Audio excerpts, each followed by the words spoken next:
Hello दोस्तों, स्वागत है आपका मेरे YouTube चैनल पर। मेरा नाम है मोहम्मद शाफिउल्लाह। आज मैं बात करने वाला हूं द 26 जनवरी पर। वीडियो शुरू करने से पहले मैं चाहता हूं कि आपको गणतंत्र दिवस की शायरी सुनाई जाए। भारत का संविधान देता है हर नागरिक को उचित सम्मान। भारत का संविधान ही है हर भारतीय की पहली पहचान। सभी भारतवासियों को मैं दिल से धन्यवाद देना चाहता हूँ हमारा वीडियो बनाने का जो उद्देश्य है, हम द 26 जनवरी या अहमियत को हम जान सके। गणतंत्र दिवस 26 जनवरी 1950 को भारत के संविधान को अपनाने की याद दिलाता है। भारत को 1947 में ब्रिटिश राज से आज़ादी मिली, लेकिन 26 जनवरी 1950 तक भारत का संविधान लागू नहीं हुआ था। संविधान सभा का पहला सत्र 9 दिसंबर 1946 को और आखिरी सत्र 26 नवंबर 1949 को हुआ और फिर एक साल बाद संविधान को अपनाया गया। भारतीय संविधान को बनाने में संविधान सभा के सभी सदस्यों ने अहम भूमिका निभाई थी। संविधान सभा की स्थापना 1946 में हुई थी। संविधान सभा ने संविधान को 26 नवंबर 1949 को अपनाया था और यह 26 जनवरी 1950 को लागू हुआ था। संविधान को बनाने में संविधान सभा के सदस्यों ने 2 साल और 11 महीने की अवधि में 11 सत्रों में और 167 दिनों के दौरान बैठकें की। संविधान सभा की ड्राफ्टिंग कमेटी के अध्यक्ष डॉक्टर भीमराव अंबेडकर को संविधान निर्माता माना जाता है। संविधान की मूल भावनाओं में देश की एकता और अखंडता, स्वतंत्रता, लोगों में भाईचारा, समानता और न्याय समाहित है। एक और जहां भारत के लोगों को मौलिक अधिकार रूपी स्वतंत्रता प्राप्त है, तो वही भारत की सरकार को लोकसभा और राज्यसभा अर्थात नियम व कानून बनाने की शक्ति प्राप्त है। भारत का स्वतंत्रता संग्राम अंग्रेजों के खिलाफ आजादी के लिए लड़ा गया एक ऐतिहासिक आंदोलन था। यह आंदोलन 1857 से 1947 के बीच चला था। भारत के स्वतंत्रता संग्राम से जुड़ी कुछ खास बातें। मौलिक अधिकार और मौलिक कर्तव्य भारतीय संविधान के महत्वपूर्ण हिस्से हैं। ये दोनों ही नागरिकों के लिए अहम है और इनके बीच संतुलन बनाए रखना जरूरी है। मौलिक अधिकार, ये अधिकार नागरिकों को सुरक्षा और जरूरी आज़ादी देते हैं। ये अधिकार नागरिकों के व्यक्तित्व विकास में मदद करते हैं और उनकी गरिमा की रक्षा करते हैं। संविधान के अनुच्छेद 12 से 35 में मौलिक अधिकारों का उल्लेख है।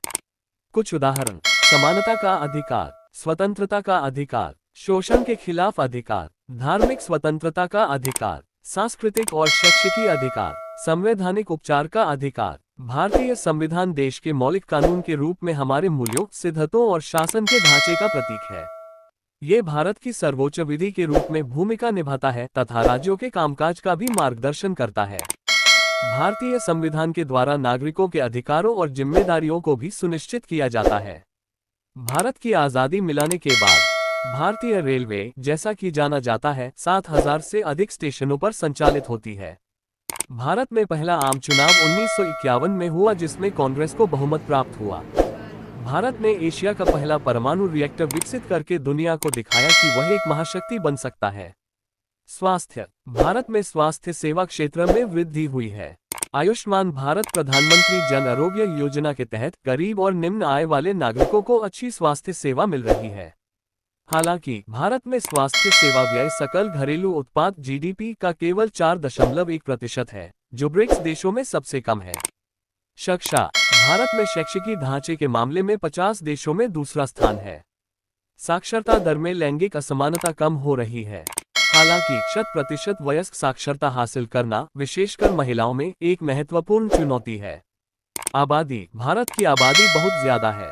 हालांकि ज्यादा लोग लंबी उम्र तक जी रहे हैं और कम बच्चे पैदा हो रहे हैं, जिससे जनसंख्या वृद्धि दर कम हो रही है। बेरोजगारी, भारत में बेरोजगारी की समस्या है।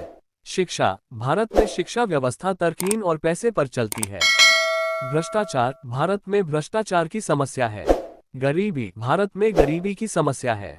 जन निरक्षरता, भारत में जन निरक्षरता की समस्या है। प्रदूषण, भारत में प्रदूषण की समस्या है। आर्थिक और सामाजिक शोषण, भारत में आर्थिक और सामाजिक शोषण की समस्या है। कृषिगत अर्थव्यवस्था की स्थिति चिंताजनक है। रोजगार सृजन की चुनौतियां हैं। गणतंत्र दिवस भारत के संविधान को अपनाने की याद में मनाया जाता है। ये दिन भारत के लोकतांत्रिक ढांचे, संविधान के आदर्शों और नागरिकों के अधिकारों का सम्मान करने के लिए मनाया जाता है। गणतंत्र दिवस भारत के संविधान की स्मृति के रूप में मनाया जाता है। ये दिन भारत को एक संप्रभु, लोकतांत्रिक और गणतंत्र देश बनाने वाले संविधान को अपनाने की याद दिलाता है। गणतंत्र दिवस पर देशभक्ति की भावना का आदान प्रदान किया जाता है। ये दिन देश को बांधने वाले लोकतांत्रिक सिद्धांतों और मूल्यों की पुष्टि करता है। संविधान का पालन करना और उसके आदर्शों और संस्थाओं, राष्ट्रीय ध्वज और राष्ट्रगान का सम्मान करना आदर्शों का सम्मान करना प्रत्येक नागरिक का कर्तव्य है, जिसमें स्वतंत्रता, न्याय, समानता, बंधुत्व और संस्थाएं अर्थात कार्यपालिका भी शामिल है। भारत के नागरिकों से आमंत्रण अपने कर्तव्यों का पालन करें। सभी भाइयों, दोस्तों और बहनों को मेरी तरफ से गणतंत्र दिवस की शुभकामनाएं। ए फ्लैट पूरी खुशी औलाद के साथ मेरी तरह गणतंत्र दिवस मनी। अगर वीडियो पसंद आई होगी तो मेरी वीडियो को लाइक करें, सब्सक्राइब करें एंड कमेंट करें।